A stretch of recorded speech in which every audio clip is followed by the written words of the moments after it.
اگر سمجھنا چاہتے ہو کہ حسین کا انقلاب کیا تھا، پھر سمجھنا پڑے گا کہ رسول کا انقلاب کیا تھا۔ اگر انقلاب کربلا سمجھنا ہو تو پہلے وہ انقلاب سمجھو جو رسول نے برپا کیا۔ مکہ کی ان گلیوں میں پیغمبر اکرام اسلام نے جب لوگوں کو دین کی دعوت دی تو لوگوں کی حالت کیا تھی؟ 360 بتوں کی عبادت کرتے تھے۔ اللہ کے رسول نے 360 بتوں کی عبادت سے ہٹا کے ایک خدا کی عبادت کا طریقہ سکھایا۔ وہ جو اپنی محفلوں کو اشعار سے بھرا کرتے تھے، انہیں دنیاوی اشعاروں سے ہٹا کے قرآن کی تلاوت کا عاشق بنایا۔ وہ جو بیٹیوں کو زندہ درگور کر دیتے تھے اور بیٹیوں کو زحمت سمجھتے تھے، انہیں بتایا کہ بیٹی ہو فاطمہ جیسی، باپ ہو محمد مصطفیٰ جیسا، جب بیٹی آتی ہے باپ استقبال کے لیے کھڑا ہو جاتا ہے۔ پیغمبر نے کتنا بڑا انقلاب برپا کیا، انہیں ایک خدا کی عبادت کا سلیقہ سکھایا، انہیں قرآن کی تلاوت کا عاشق بنایا، اور پھر تلاوت کا عاشق بنانے کے بعد انہیں بیٹی کے احترام کا سلیقہ سکھایا۔ لیکن پیغمبر کا یہ انقلاب صرف 50 سال چلا۔ 11 ہجری پیغمبر دنیا سے گئے اور 11 ہجری سے لے کر 61 ہجری تک یہ پیغمبر کا انقلاب چلا، اور پھر 61 ہجری میں تخت پہ بیٹھنے والا یزید لعین یہ دعویٰ کرنے لگا کوئی قرآن نہیں آیا، کوئی وحی نازل نہیں ہوئی، یہ بنو ہاشم نے یہ ڈھونڈنا چاہا ہے حکومت کے لیے، نہ کوئی خدا ہے، نہ کوئی قرآن ہے، نہ کوئی وحی نازل ہوئی۔ خدا کی قسم یزید کہتا ہے کوئی قرآن نہیں آیا، حسین نے نوکے نیزہ پہ پڑھ کے بتایا تو جھوٹا ہے، میرا نانا سچا تھا۔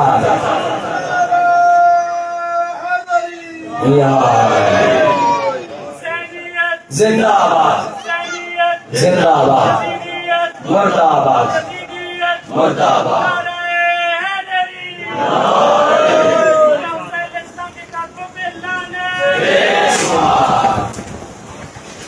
پیغمبر اکرام اسلام کا انقلاب اگر سمجھ میں آ گیا تو پھر حسین کا انقلاب سمجھ میں آ جائے گا۔ اور یہ انقلاب کربلا ہے، خدا کی قسم وہ یزید جو پیغمبر حلال کر کے گئے حرام کرنا چاہتا تھا، پیغمبر نے جو حرام کیا وہ حلال کرنا چاہتا تھا، جس شراب کو پیغمبر حرام کر کے گئے وہ تخت پہ بیٹھ کے شراب کو پانی کی طرح پیتا تھا اور اس شراب کو حلال کرنا چاہتا تھا۔ یہ انقلاب کربلا ہے کہ آج بھی 1400 سال گزر جانے کے بعد اگر کوئی بدبخت مسلمان اس شراب کو پیتا بھی ہے تو حرام سمجھ کے پیتا ہے، حلال سمجھ کے نہیں پیتا۔ یہ انقلاب کربلا ہے۔ اگر انقلاب برپا نہ ہوتا تو شاید وہ یزید شراب کو حلال کر جاتا۔ اگر کوئی آج پیتا بھی ہے حرام سمجھ کے پیتا ہے، حلال سمجھ کے۔ یہ انقلاب کربلا ہے۔ اور اگلا انقلاب سمجھو کربلا کا کیسا انقلاب برپا کیا۔ اگر فقہ کی کتابوں میں دیکھو، فقہ کے کتابوں میں ایک روایت نہیں ملتی جو لوگوں نے امام حسین سے نقل کی ہو۔ پیغمبر کے جانے کے بعد لوگوں کو اتنا آل محمد سے دور کیا گیا، اتنا دور کیا گیا، فقہ کی کتابوں میں خدا کی قسم ایک روایت نہیں ہے جو امام حسین سے لوگوں نے نقل کی ہو۔ فقہ کے بعد میں خدا کی قسم یہ انقلاب کربلا ہے کہ کربلا سے پہلے پیغمبر کے جانے کے بعد ایک حدیث نقل کرنے والا کوئی نہیں، اور انقلاب کربلا یہ ہے کہ کربلا کے انقلاب کے بعد ایک وقت میں 4000 لوگ جعفر صادق سے حدیث نقل کرتے تھے۔ یہ انقلاب کربلا ہے۔ پھر وہ جو بھٹکے ہوئے لوگ تھے وہ واپس آئے، پھر جعفر صادق کے سامنے کٹے ایک وقت میں 4000 لوگ قال الباقر اور قال الصادق کی آوازیں لگا رہے ہوتے تھے۔ یہ انقلاب کربلا ہے۔ لوگوں کے ضمیر کو اجاگر کیا اس کربلا نے، لوگوں کے ضمیر کو جھنجھوڑا کربلا نے، اور اتنا بڑا انقلاب برپا کر دیا۔ میں کہتا ہوں یہ اتنا بڑا انقلاب تھا، اور وہ واقعہ گواہ ہے اس بات کا کہ حسین کا آج آپ جلوسوں میں ہیں ماشاءاللہ اور آپ یہ جلوس برپا کیے ہوئے ہیں، آپ کے ان جلوسوں میں ہر مکتبہ فکر کے لوگ موجود ہیں، شیعہ بھی ہیں، سنی بھی جاتے ہیں، جو حسین سے محبت کرتا ہے وہ جلوسوں میں شرکت کرتا ہے۔ اور میں کہا کرتا ہوں حسین کو ماننے کے لیے شیعہ ہونا ضروری نہیں، حسین کو چاہنے کے لیے سنی ہونا ضروری نہیں، حسین کو چاہنے کے لیے تیرا مسلمان ہونا بھی ضروری نہیں، حسین کو ماننے کے لیے انسان ہونا ضروری ہے۔ جو بھی انسان ہے جس کے اندر انسانیت ہے اس کا رہبر حسین ابن علی ہے، وہ حسین کو مانتا ہے۔ کیوں؟ کیونکہ وہ واقعہ آپ نے سنا ہوگا، گرو نانک جو سکھوں کا بہت بڑا تھا، سکھوں کا بڑا، درود پڑھیے محمد والے محمد پہ۔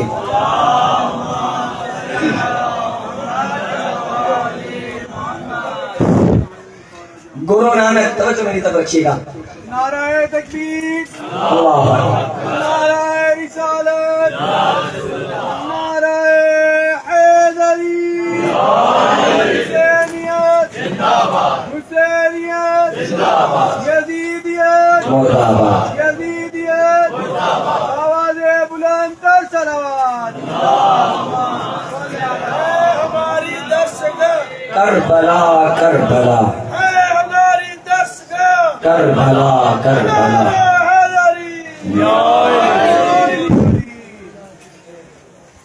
گرو نانک کہ جو سکھوں کا بہت بڑا مسیح ہے اور سکھوں کا سب سے بڑا گرو مانا جاتا ہے، ان کے جو 12 ہیں ان میں سے سب سے بڑا یہ مانا جاتا ہے، جب بھی محرم کے ایام آتے تھے سوگ کا لباس پہنتا تھا، ٹھنڈا پانی پینا چھوڑ دیتا تھا، یہ لکھا ہے واقعہ اس کی تاریخ میں، اور وہ سائے پہ بیٹھنا چھوڑ دیتا تھا، ہمیشہ دھوپ میں بیٹھتا تھا۔ جب اس کے چاہنے والوں نے پوچھا بتا تو صحیح تو یہ ان ایام میں سوگ کیوں مناتا ہے؟ کہا کہ میں حسین کو مانتا ہوں۔ پوچھا کون حسین ہے جس کی ایام تم منا رہے ہو؟ کہا مسلمانوں کے نبی کا نواسا ہے۔ توجہ رکھیے گا، میں دعوت فکر دے رہا ہوں اپنے مسلمان بھائیوں کو، ہے مسلمان نہیں سکھ ہے لیکن حسین کو مانتا ہے، حسین کے ایام مناتا ہے۔ پوچھا کون ہے جس کے ایام مناتے ہو؟ کہا مسلمانوں کے نبی کا نواسا ہے، مسلمانوں کے نبی کی بیٹی کا بیٹا ہے۔ وہ جو اس کا ماننے والا تھا اس نے کہا بھائی تم حسین کو مانتے کیوں ہو؟ ہم کیوں حسین کے ایام منائیں؟ منائے تو مسلمان منائے کہ جن کے نبی کا نواسا ہے۔ ہم نے اس نبی کا کلمہ پڑھا نہیں، ہم نے اس کو مانا نہیں، تو پھر حسین کے ایام کیوں منائے؟ تو یہ جملہ کہا نا، گرو نانک نے کہا آ میں تجھے سمجھاتا ہوں حسین کون ہے۔ جب اسے بلایا اور آ کر بتایا ہاں میں تجھے بتاتا ہوں حسین کون ہے۔ پوچھا میں تیرا کیا لگتا ہوں؟ کہ تو میرا پیر ہے، تو میرا مرشد ہے، تو میرا ولی ہے۔ پوچھا میرے لیے کیا کر سکتا ہے؟ کہ تیرے اوپر جان قربان کروں گا، مال قربان کروں گا، اپنی زندگی تیرے اوپر قربان کر دوں گا۔ ابھی گرو نانک پوچھ رہے تھے کہ میں سب کچھ قربان کر سکتا ہوں، پھر اگلا جملہ کہا اگر میں تیرا پیر ہوتے ہوئے تجھے حکم دوں جا گھر جا بیٹی سے نکاح کر، میں تجھے حکم دوں کہ جا گھر جا بیٹی سے نکاح کر، کہا قدموں گر گیا، ہاتھ رکھ کے کہتا ہے تو میرا پیر بھی ہے، تو میرا مرشد بھی ہے، جان دوں گا مال دوں گا، لیکن میرا ضمیر اس بات کی اجازت نہیں دیتا کہ میں بیٹی سے نکاح کروں۔ ضمیر کا نام آیا، گرو نانک نے کہا اسی ضمیر کا نام حسین ہے۔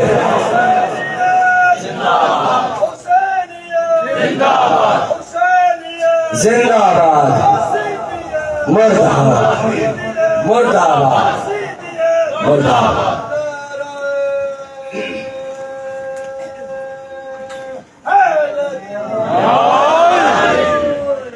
اسی ضمیر کا نام حسین ابن علی ہے، کیونکہ حسین نے اس ضمیر کو اجاگر کیا کہ ماننے کے لیے مسلمان ہونا بھی ضروری نہیں، کیونکہ یہ بیٹی کے ساتھ نکاح کرنا اور جو اللہ نے حرام قرار دیا اسے حلال کرنا، یہ تو اقدار انسانی کو پامال کر رہا تھا، حسین نے انسانی اقدار کو بچایا، حسین ابن علی نے انسانی اقدار کو بچایا۔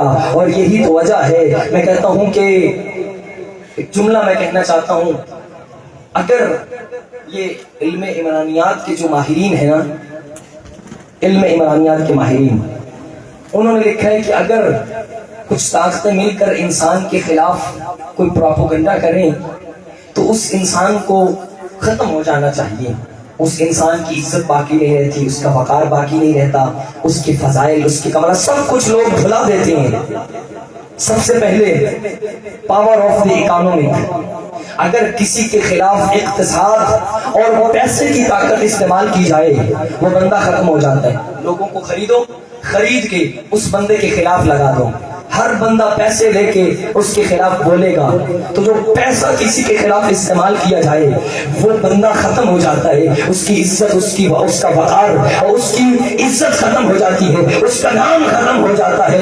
پہلا پاور آف دی اکانومی، پیسے کی طاقت۔ دوسرا پاور آف دی ملٹری، افواج کی طاقت کسی کے خلاف استعمال کی جائے۔ اگر کسی وقت کی فوج کسی کے خلاف ہو جائے اس بندے کی عزت ختم، اس کا وقار ختم، اس کا کیریئر ختم، اس کا نام ختم ہو جاتا ہے۔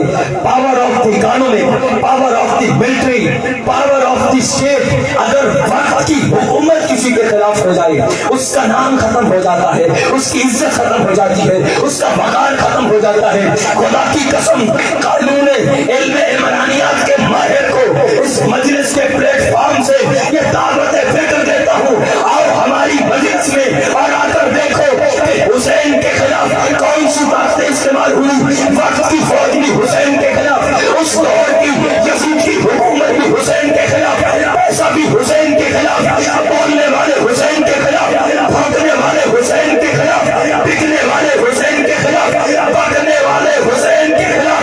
لیکن آج بھی 1400 سال گزر جانے کے بعد حسین جیسے کل زندہ باد تھا ویسے آج زندہ باد۔ اللہ اللہ اکبر، یا رسول اللہ،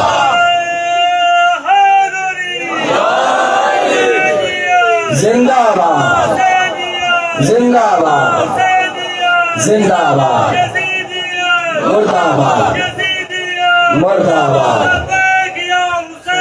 لبیک یا حسین، لبیک یا حسین، لبیک یا حسین، لبیک یا حسین،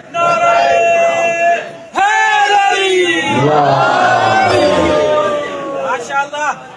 لوگوں نے قوتیں صرف کر دی حسین کے خلاف، لوگوں نے طاقتیں صرف کر دی حسین ابن علی کے خلاف۔ وقت کی سب سے بڑی حکومت، اس وقت کی فوجیں، اور صرف نہ اس ملک کی، دنیا کی فوجیں اکٹھی کی حسین کے خلاف، لیکن خدا کی قسم حسین کے نام کو نہ مٹا سکے، حسین کے ذکر کو ختم نہ کر سکے۔ میں کہتا ہوں کہ یہ ذکر ہمیشہ سے تھا اور ہمیشہ رہے گا، اور ہم سمجھتے ہیں کہ ہم ہیں تو یہ ذکر ہے۔ یہ بات مت سوچو کہ ہم ہیں تو حسین کی مجلس، ہم ہیں تو حسین کی عزاداری، ہم ہیں تو حسین کے جلوس، تم نہ بھی آؤ تو یہ ذکر ختم نہیں ہوگا، کیونکہ یہ ذکر ہماری وجہ سے نہیں، ہم اس ذکر کی وجہ سے زندہ ہیں۔ یہ ذکر ہماری وجہ سے تھوڑی ہے، ہم ذکر کی وجہ سے باقی ہیں، ہم اس ذکر کی وجہ سے زندہ ہیں، اور یہ ذکر ہے جو ہمیں زندہ رکھے ہوئے ہے، کیونکہ ہم حسین کے چاہنے والے ہیں، حسین کا ذکر کرنے والے ہیں۔ یہ ذکر نے ہمیں دوام بخشا ہے، اور ہر دور میں یہ جلوس نکلتے ہیں اور نکلتے رہیں گے، اور قیامت تک یہ عزاداری حسین رہے گی، کیونکہ یہ عزاداری نہ کبھی رکی تھی نہ رک سکے گی۔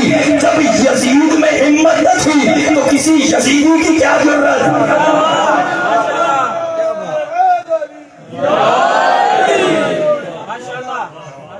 جب اس دور کے یزید کی ہمت نہ تھی تو آج کے کسی یزیدی کی کیا ضرورت کہ ذکر حسین کو روکے، حسین کے جلوسوں کو روکے، حسین کی عزاداری کو روکے۔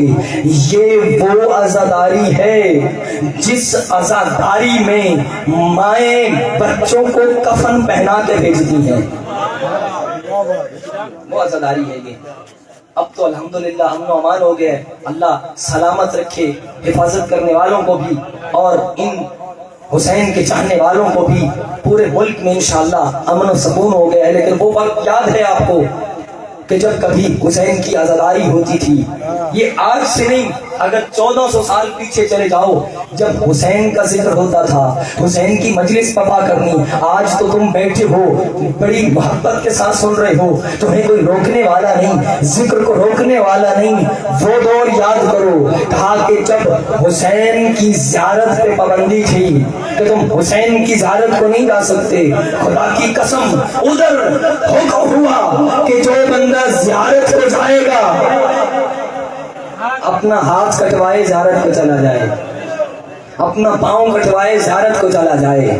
اور پھر جب دیکھا کہ بندے نہیں رک رہے، پھر کہا کہ بندوں کا گروہ جا رہے، تم میں سے ایک کو شہید کیا جائے گا اور باقی زیارت پہ چلے جائے۔ خدا کی قسم ان کے یہ جوش اور جذبے تھے، ان کے خون میں اتنی تاثیر تھی، جب کہا گیا کہ اپنی گردن کٹواؤ اور باقی زیارت پہ چلے جاؤ، خدا کی قسم حسین کے نام پہ گردن کٹوانے والے زیادہ تھے، زیارت پہ جانے والے کم تھے۔ ہماری گردن کو کاٹو، ہم حسین کے نام پہ اپنی اس گردن کو قربان کرنے کو تیار ہیں۔ اور خدا کی قسم پھر وہ واقعہ بھی یاد ہے کہ جب حکم ہوا لوگ عزاداری کے لیے جا رہے ہیں، ہم نے جلوس میں دیکھا کراچی، کوئٹہ، اور ان دوران کہ جب جلوسوں پر دھماکے بھی ہوتے تھے، جلوس میں عزادار شہید بھی ہوتے تھے، مومنین شہید بھی ہوتے تھے۔ وہ واقعہ گواہ ہے کہ 10 محرم کو جو جلوس ہوا اس میں دھماکہ ہوا اور کچھ مومنین شہید ہو گئے۔ اب 40 کا چہلم کا جلوس پھر ہونا تھا، لوگوں کو پتا تھا یہ نازک جگہ ہے نا۔ خدا کی قسم مائوں نے اپنے بچوں کو ہاتھوں سے کفن عزا پہنایا اور بھیج دیا اس جلوس میں۔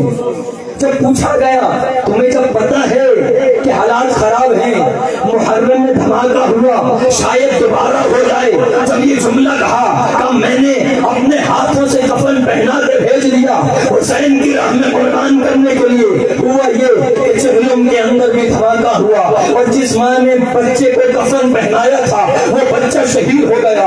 اب ماں بچے کو ڈھونڈتی پھر رہی ہے، میرا بچہ کہاں ہے؟ تو پوچھنے والے نے پوچھا ارے جب خود کفن پہنا کے بھیجا ہے اب ڈھونڈتی کیوں ہے؟ تو وہ ماں کہتی ہے میں ڈھونڈتی اس لیے ہوں، دیکھنا چاہتی ہوں میرا بچہ حسین پہ شہید ہونے کے بعد لگتا کیسا ہے۔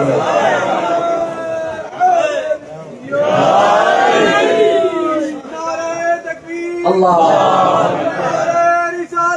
یا رسول اللہ زندہ باد، زندہ باد، مردہ باد، مردہ باد۔ اللہم صلی علی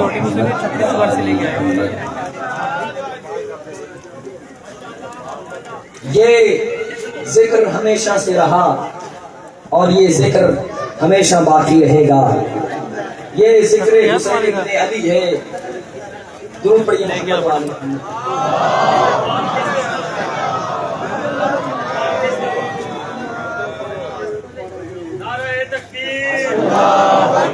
کھینچ دیں یا بیٹھ دیں؟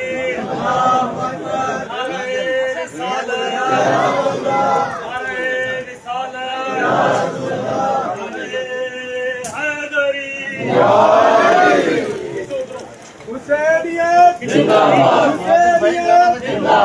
حسینیت زندہ باد، یزیدیت زندہ باد، یزیدیت زندہ باد۔ اے ہماری درسگاہ کربلا، کربلا، ہماری درسگاہ کربلا، کربلا، حق کا سیدھا راستہ کربلا، کربلا، حق کا سیدھا راستہ کربلا، کربلا۔ آواز بلند کر سلام۔ اسپیکر ਉਹ ਸਪੀਕਰ ਤੱਕ ਆਪਣਾ ਬੇਟੇ ਉਹ آپ توجہ میری طرف رکھیے گا. ظاہر ہے یہ کام ہے، یہ ساتھ چلتے رہیں گے. میں چاہتا ہوں کہ ہماری مجلس رکے نہیں اور مجلس عذاب جاری ہے. کہ آواز سے بولن صلوات پڑھیے.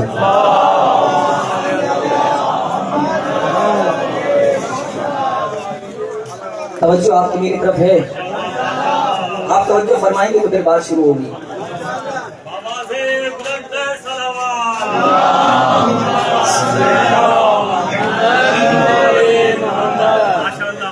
یہ ذکر ہمیشہ سے رہا ہے اور یہ ذکر ہمیشہ باقی رہے گا، کیونکہ یہ ذکر ہماری وجہ سے نہیں، ہم اس ذکر کی وجہ سے باقی ہیں.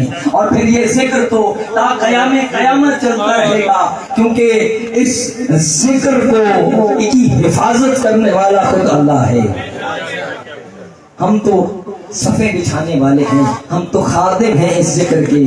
اس ذکر کا بانی اللہ ہے، اس ذکر کو بچانے والا اللہ ہے. اور یہ ذکر تا قیامت رہے گا، اور یہ ذکر نہ کبھی ختم ہوا ہے، یہ ذکر نہ کبھی ختم ہو سکے گا. 1400 سال سے یہ ذکر چل رہا ہے اور 1400 سال گزر گئے ہیں، نہ کبھی ذکر رکا نہ کبھی ختم ہوا. میں یہی بتانا چاہتا ہوں بھائی، اگر ذکر حسین کو روکنا چاہتے ہو، لوگ سمجھتے ہیں شاید ان مجالس سے ذکر حسین ہے، شاید ان جلوسوں سے ذکر حسین ہے. یہ مجالس رک بھی جائیں، یہ ذکر رک بھی جائے تو بھی ذکر حسین نہیں رکے گا. اگر ذکر حسین کو روکنا ہے تو مسجد کی مینار سے اذان کو روکو.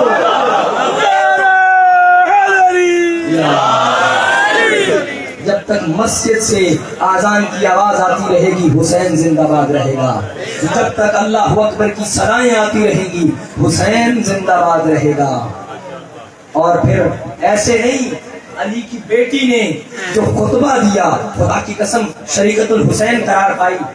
اور ایسے نہیں شریکت الحسین، بلکہ حسین کے مقصد میں برابر کی شریک تھی علی کی بیٹی، شریکت الحسین قرار پائی.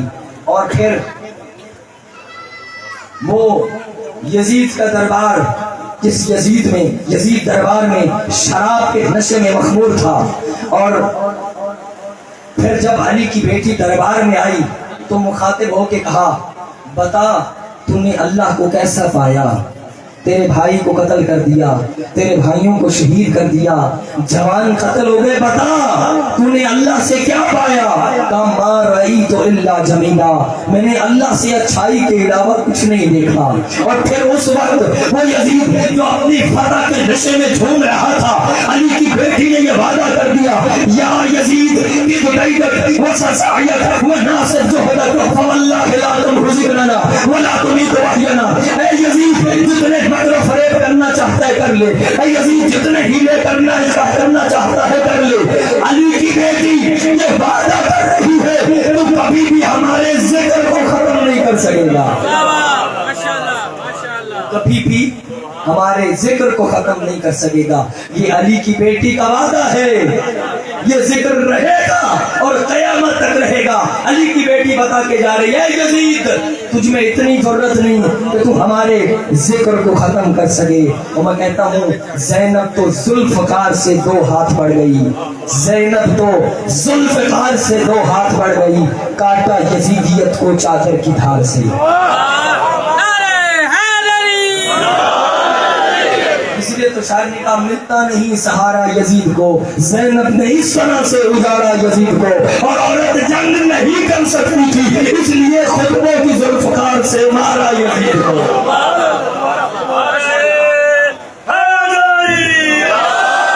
ملتا نہیں سہارا یزید کو، زینب نے اس طرح سے اجاڑا یزید کو. اور عورت جنگ نہیں کر سکتی تھی، اس لیے خطبوں کی ذوالفقار سے مارا یزید کو. خطبوں کی ذوالفقار سے مارا یزید کو. وہ خطبے دیے کہ وہ یزید جو تھوڑی دیر پہلے اپنی فتح کے نشے میں جھوم رہا تھا، ایک خطبہ علی کی بیٹی کا اور ایک خطبہ سید سجاد کا، یہ 2 وہ خطبے تھے جن خطبوں نے ایسا انقلاب برپا کیا. تھوڑی دیر پہلے اپنی فتح کے نشے میں خوش ہونے والا یزید جب سید سجاد نے خطبہ دیا اور دے کے بتایا، وہ شام کے لوگ جو نہیں جانتے تھے نا، توجہ میری طرف رکھیے گا، وہ شام کے لوگ جو نہیں جانتے تھے کہ ممبروں سے 40 سال تک علی ابن ابی طالب کو گالیاں دی گئیں، 40 سال تک ممبروں سے سب کو شتم کیا گیا، لیکن پھر جب وہ مرحلہ آیا، وہ مقام آیا کہ اب تعارف کروایا علی کی بیٹی نے. کیسے تعارف کروایا؟ علی کی بیٹی نے بھی تعارف کروایا، اور پھر تعارف کروایا سید سجاد نے. کیسے سید سجاد نے تعارف کروایا؟ پڑھ کے کہا بسم اللہ الرحمن الرحیم. سید سجاد نے وہ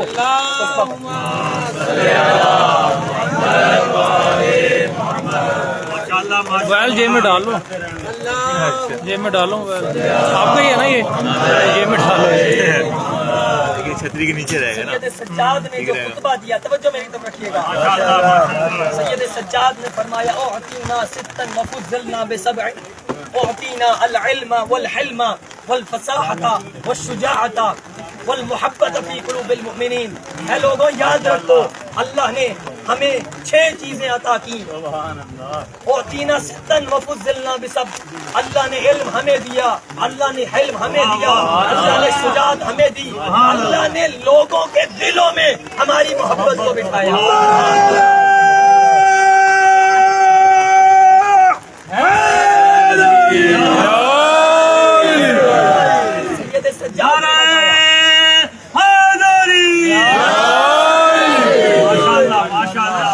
سجاد نے بتایا اے یزید تو کیا کر سکتا ہے؟ یہ محبت تو وہ ہے جو اللہ نے لوگوں کے دلوں میں ڈالی ہے، تو ہماری محبت کو نہیں نکال سکتا. وفضلنا بسبع من النبی المختار ومن الصدیق ومن الطیار ومن اسد اللہ اسد رسولہ. فرمایا تو کیا سمجھتا ہے، تو کس فضیلت کی بات کرتا ہے؟